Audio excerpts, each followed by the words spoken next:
Hello friends. Now today we are going to learn our new chapter number 8 motion. ये जो chapter है ये physics का chapter है। हमने स्टार्टिंग में केमिस्ट्री का चैप्टर लर्न किया था, बाद में बायोलॉजी का और अब फिजिक्स का। यानी आपको तीनों स्ट्रीम में उन सभी के एक्सपीरियंस हो जाएंगे। अब हम बात करते हैं मोशन। आपके चैप्टर में जो ये बात मोशन के बारे में जो की गई है वो हमें थियरिटिकली और प्रैक्टिकली दोनों तरफ जाना है। और हाँ, साथ में इस चैप्टर में न्यूमेरिकल्स वो हमें अच्छे से लर्न करने हैं। ठीक है, आपकी बुक में आपने देखे होंगे कि न्यूमेरिकल्स काफ़ी सारे हैं, लेकिन वो सारे हम लर्न करेंगे। अब हम स्टार्ट करते हैं। सबसे पहले रेस्ट और मोशन। अब यहाँ पे हम बात करें तो कोई भी अगर बॉडी होती है, हम बॉडी ले लेते हैं या फिर ऑब्जेक्ट ले लेते हैं। ठीक है, हम ज़्यादातर हम ऑब्जेक्ट का इस्तेमाल करेंगे। अब या तो कोई भी अगर चीज़ है, कोई भी ऑब्जेक्टिव है, तो वो दो पोजीशन में होता है, या तो वो रेस्ट और या तो फिर मोशन। यानी या तो वो स्टेबल होता है और या तो मोशन में होता है। अब इन दोनों में डिफरेंस क्या है पहले वो हम देख लेते हैं। अब पहले रेस्ट देख लेते हैं। ठीक है, a body is said to be in a state of rest when its position does not change. जब वो रेस्ट पोजीशन में होगा तो उसकी पोजीशन है ऑब्जेक्ट की वो चेंज नहीं होगी with respect to reference point. अब यहाँ पे देख लिया, यहाँ पे शॉप है, ठीक है, और यहाँ पे ये जो पर्सन है, तो वो जो है वो कहीं पे भी हिल नहीं रहे हैं, मतलब वो अपनी पोजीशन पे स्टेबल है। उसकी पोजीशन या तो ये आदमी है वो आगे नहीं बढ़ता जा रहा है या तो वो पीछे नहीं जा रहा है, वो अपनी जगह पे स्टेबल है, तो उसकी पोजीशन चेंज नहीं हो रही है, इसलिए उसको बोलते हैं रेस्ट। ठीक है, फिर आगे बढ़ते हैं motion. A body is said to be in motion when its position changes with respect to a reference point. अब मान लीजिए कि ये जो है ये यहाँ से यहाँ चला जाता है, ठीक है, वो आगे बढ़ता है, तो क्या होता है कि उसका जो रेफरेंस पॉइंट था यहाँ से यहाँ तक वो चला गया, तो उसकी पोजीशन में क्या हुआ, चेंजेस हुआ। तो उस जो पोजीशन में चेंजेस हुआ है उसको बोलते हैं मोशन। ठीक है, रेस्ट यानी पोजीशन में चेंज नहीं होता और मोशन यानी पोजीशन में चेंज होता है। ठीक है, नाउ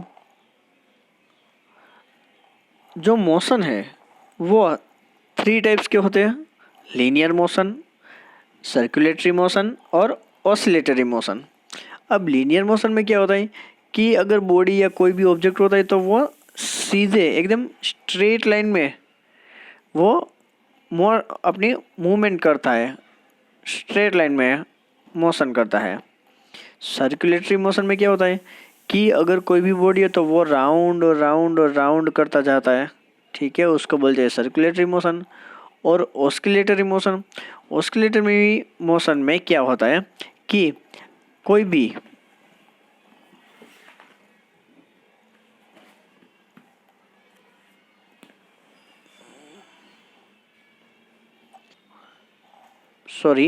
कोई भी जो रेफरेंस पॉइंट होता है, ठीक है, मान लीजिए कि यहाँ पे कोई पॉइंट है तो वो यहाँ पे आगे और पीछे वो मूवमेंट करता है, तो उसको बोलते हैं ऑसिलेटरी मोशन। तो ये हमने लर्न किया, पहले रेस्ट किसे कहते हैं, फिर मोशन, फिर उसमें 3 टाइप्स के मोशन। अब हम लर्न करते हैं फिजिकल क्वांटिटीज़ के बारे में। अब फिजिकल क्वांटिटीज़ क्या है कि जो कोई भी हम मेज़र कर सकते हैं, जो हम माप सकते हैं, ठीक है, तो वो सभी जो प्रॉपर्टीज़ है उसको बोलते हैं फिजिकल क्वांटिटीज़। ठीक है, फिजिकल आप एग्जाम्पल के तौर पर हाइट ले सकते हैं, तो हाइट क्या है वो हम मेज़र कर सकते हैं, तो उसको बोलते हैं फिजिकल क्वांटिटीज़। अब जो फिजिकल क्वांटिटीज है वो उसमें 2 टाइप्स है। फर्स्ट है स्केलर क्वांटिटी और सेकंड है वेक्टर क्वांटिटी। अब दोनों में डिफरेंस क्या है, चलिए देखते हैं। Scalar quantity, it is a physical quantity having only magnitude not direction. अब यहाँ पे आप क्वेश्चन करेंगे कि सर मैग्नीट्यूड क्या है। मैग्नीट्यूड यानी कोई भी वैल्यू। अब मान लीजिए कि अगर आपका मास है वो 30 किलो है, ठीक है, तो यहाँ पे मैं लिखता हूँ 30 kg। तो ये एक तरह की क्या हुई, वैल्यू हुई, तो उसको बोलते हैं मैग्नीट्यूड। ठीक है, फिर मैं आपकी कहूँ कि आपकी हाइट क्या है, तो आप बोलेंगे 5 फीट। ठीक है, तो वो क्या हुई, मैग्नीट्यूड हुई। ठीक है, सो यहाँ पे लिखा है स्पेशली कि सिर्फ यहाँ पे मैग्नीट्यूड इंक्लूड होता है, डायरेक्शन नहीं। हमें डायरेक्शन को इंडिकेट करना ज़रूरी नहीं है, तो इसको बोलते हैं स्केलर क्वांटिटी। एग्जाम्पल के तौर पर स्पीड है, डिस्टेंस है, वो हम लर्न करेंगे आगे। आप डिस्टेंस ले लो, स्पीड ले लो, तो उसमें सिर्फ हमें वैल्यू मेज़र करनी है, डायरेक्शन हम मेज़र नहीं करेंगे तो चलेगा। फिर है vector quantity, it is a physical quantity having both magnitude as well as direction. अगर मान लीजिए कि अगर हम ऐसा कहें कि हमारे पास वैल्यू है, अगर कोई ऑब्जेक्ट है वो 48 किलोमीटर है, वो रन करता है, ठीक है, ट्रैवलिंग करता है, तो 48 किलोमीटर ट्रैवलिंग करता है, लेकिन हमें यहाँ पे डायरेक्शन है तो डायरेक्शन हमें कहनी पड़ेगी। अब मान लीजिए कि वो ईस्ट डायरेक्शन में जा रहा है, तो हम ऐसा कहेंगे 18 किलोमीटर इन ईस्ट डायरेक्शन। ठीक है, तो दोनों में डिफरेंस क्या है कि यहाँ पे इसमें है, वहाँ पे सिर्फ मैग्नीट्यूड है, और यहाँ पे both magnitude as well as direction.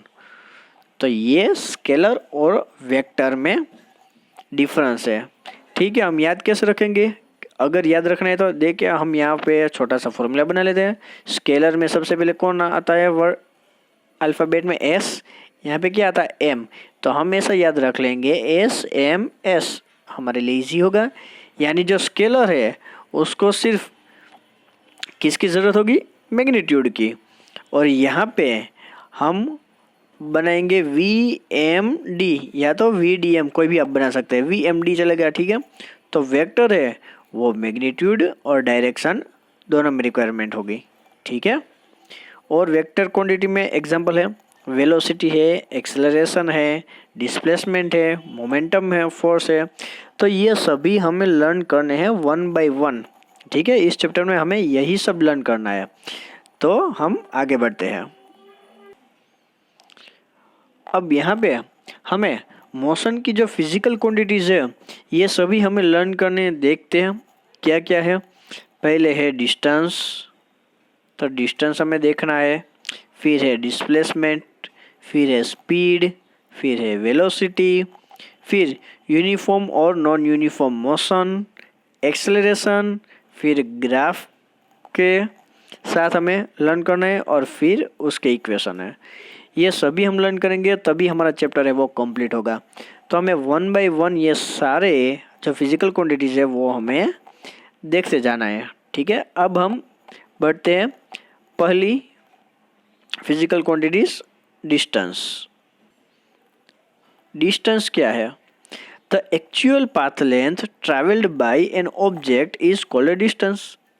अब मान लीजिए कि कोई भी बॉडी है या कोई भी ऑब्जेक्ट है, तो वो सिर्फ ट्रैवल करता है।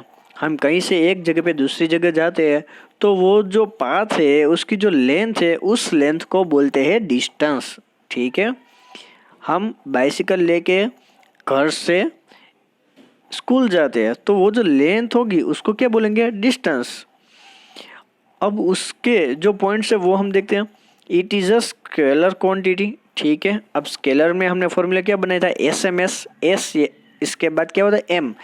तो स्केलर में सिर्फ मैग्नीट्यूड यानी उसकी जो वैल्यू है उसकी ज़रूरत होगी, डायरेक्शन की ज़रूरत नहीं होगी। It always positive and can't be zero, वो ऑलवेज जो नंबर हमें मिलेंगे डिस्टेंस के वो सभी पॉजिटिव होंगे और ज़ीरो नहीं होंगे। डिस्टेंस कभी माइनस में नहीं होगा, याद रख लीजिए, वो कभी भी ज़ीरो नहीं हो सकता। और उसका ऐसा यूनिट है, ठीक है, उसका भी एक यूनिट होता है, तो डिस्टेंस होता है मीटर। हम कहीं पे अगर लेंथ है वो मेज़र करते हैं तो हम मीटर में उसको मेज़र करते हैं। अब मीटर भी है, फिर आप किलोमीटर भी ले सकते हैं, फिर आप मिलीमीटर भी ले सकते हैं, और मीटर, किलोमीटर, सेंटीमीटर भी ले सकते हैं, यह सभी आप ले सकते हैं, ठीक है। अब मान लीजिए हम एग्जांपल लेते हैं डिस्टेंस में।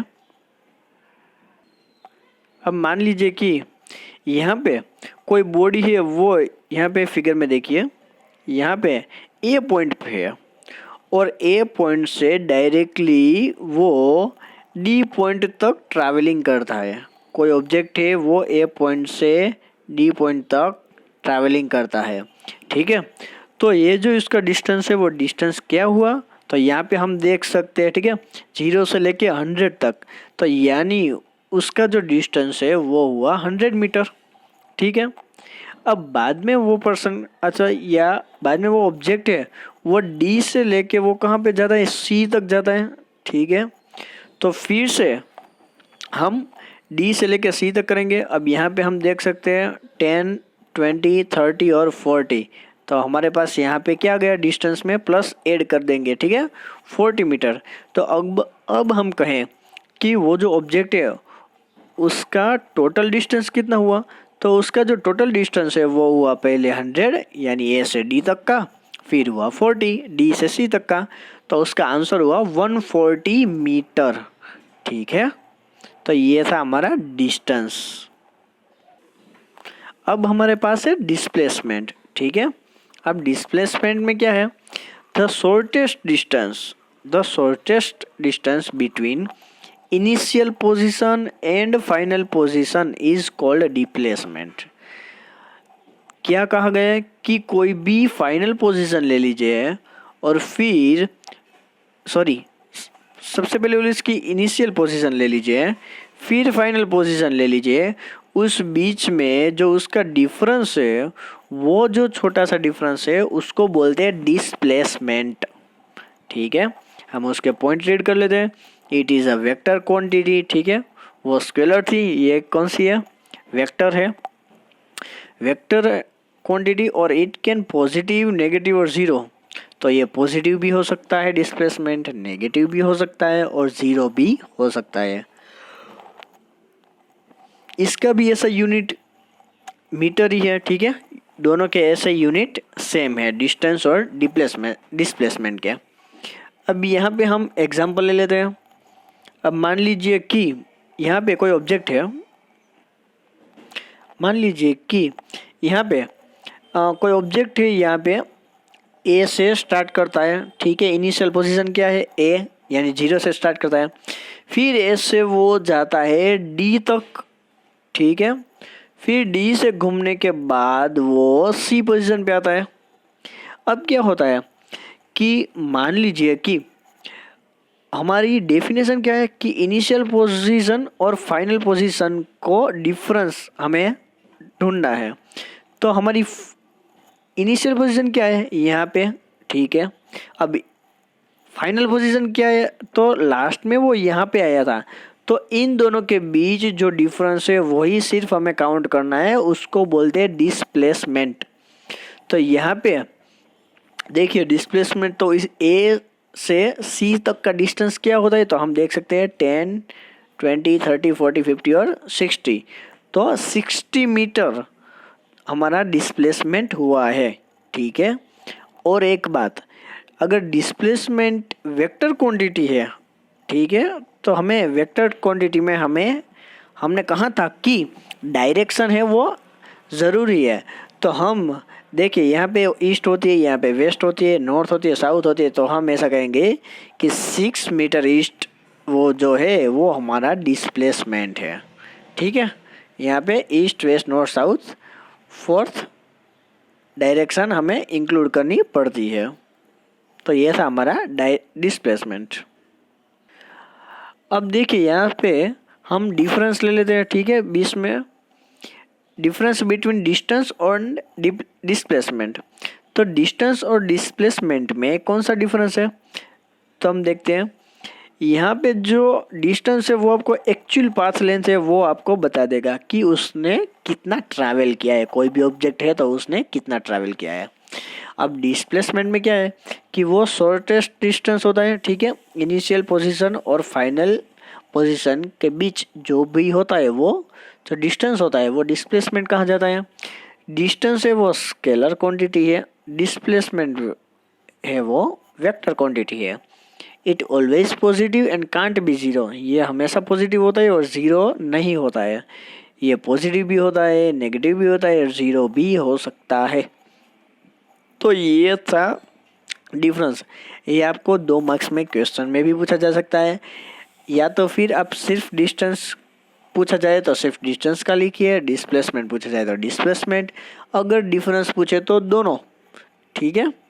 तो ये सभी सिर्फ ये एक आप डिफरेंस कर लीजिए तो क्वेश्चन भी हो जाएगा और डिफरेंस भी हो जाएगा। अब यहाँ पे है स्पीड, ठीक है। स्पीड में क्या है, the distance travel by body per unit, यानी कोई भी अगर ट्रैवल करता है कोई भी ऑब्जेक्ट तो वो पर यूनिट टाइम के हिसाब से कितना ट्रैवल करता है। यानी अगर हम देखें तो स्पीड का अगर फॉर्मूला ही हम बना लेते हैं, यही हमारी डेफिनेशन है और यही हमारा फॉर्मूला है। Speed equal to distance upon time, कितना टाइम है और कितना डिस्टेंस है, जब डिस्टेंस को टाइम के साथ डिवाइड कर देंगे तो हमें मिल जाएगा स्पीड। यानी कितने टाइम में हमने कितना डिस्टेंस है वो ट्रैवल किया है। इट इज़ स्केलर क्वांटिटी, ये स्केलर क्वांटिटी है, ठीक है। यानी सिर्फ मैग्नीट्यूड की ज़रूरत होगी। इट ऑलवेज पॉजिटिव, ये हमेशा पॉजिटिव होता है। और इसकी एसआई यूनिट, अब देखिए एसआई यूनिट है वो हम कैसे मेज़र करेंगे। देखिए एसआई यूनिट में क्या होता है कि यहाँ पे हमारा फॉर्मूला है, ये फॉर्मूला हमें अच्छे से याद रखना है क्योंकि ये न्यूमेरिकल्स में हमें यूज़ करना है। यहाँ पे speed equal to distance upon time, S is equal to D upon T. तो यहाँ पे डिस्टेंस है वो हम मीटर में मेज़र करते हैं, यानी उसका आंसर है मीटर। और टाइम है वो हम सेकंड में मेज़र करते हैं। तो हमारा जो स्पीड का यूनिट होता है वो है मीटर पर सेकंड, तो वो हमें याद रखना है। अब है velocity, the distance travel by a body per unit time in given direction. अब देखिए यहाँ पे एड क्या है, डायरेक्शन। जो कोई भी बॉडी पर यूनिट टाइम जो है उसमें से जो डायरेक्शन में वो ट्रैवल करती है उसको बोलते हैं वेलोसिटी। अब वेलोसिटी का फॉर्मूला क्या है, velocity is equal to displacement upon time. देखिए यहाँ पे डिस्टेंस था, यहाँ पे डिस्प्लेसमेंट है, यही डिफरेंस है स्पीड और वेलोसिटी में, ठीक है। यहाँ पे हम फॉर्मूला याद रख लेंगे, ये S is equal to D by T, यहाँ पे लिख लेंगे v is equal to D by T. अब क्या होता है कि ये वेक्टर क्वांटिटी है और ये पॉजिटिव भी होते हैं, नेगेटिव भी होते हैं और ज़ीरो भी हो सकते हैं, ठीक है, तीनों में से कोई भी। अब इसका जो यूनिट है, ठीक है, तो यहाँ भी डिस्प्लेसमेंट हमें मीटर में ही मेज़र करते हैं और टाइम भी सेकंड में ही, तो दोनों के यूनिट है वो सेम होंगे, मीटर पर सेकंड। अब देख लीजिए अगर आपको डिफरेंस एग्जाम में अगर पूछा जाए कि आप डिफरेंस लिखिए तो भी हमारे पास है, उसकी डेफिनेशन लिख लीजिए, उसके फॉर्मूला लिख लीजिए और उसके पॉइंट लिख लीजिए। या फिर 2 मार्क्स में अगर अलग से पूछा जाए कि स्पीड के बारे में बताइए, वेलोसिटी के बारे में, तो हम वैसा मेज़र करेंगे, ठीक है, हम वैसा लिखेंगे। अब उसके बाद आता है एवरेज स्पीड और एवरेज वेलोसिटी, ठीक है। हमने स्पीड और वेलोसिटी तो लर्न किया, लेकिन अब एवरेज है। मान लीजिए कि एक से ज़्यादा स्पीड है, ठीक है, तो उसका फॉर्मूला होता है एवरेज स्पीड, यानी फॉर्मूला वही है speed is equal to distance upon time. लेकिन यहाँ सभी में एवरेज स्पीड में जितने भी डिस्टेंस है तो वो टोटल डिस्टेंस हमें काउंट करने हैं और टोटल टाइम के साथ डिवाइड कर देना है। और एवरेज वेलोसिटी में क्या होता है कि मान लीजिए अगर 2 से ज़्यादा वेलोसिटी है तो इनिशियल और फाइनल वेलोसिटी को ऐड कर दीजिए और फिर उसको 2 के साथ डिवाइड कर दीजिए, तो ये हमारा फॉर्मूला हो गया। अब ये हम कहाँ अप्लाई करेंगे, तो जब हम न्यूमेरिकल्स करेंगे तब हम ये अप्लाई करेंगे, ठीक है। तब तक के इतना आप लर्न कर लीजिए हम नेक्स्ट लेक्चर में यहाँ से आगे बढ़ेंगे, ठीक है। Thank you.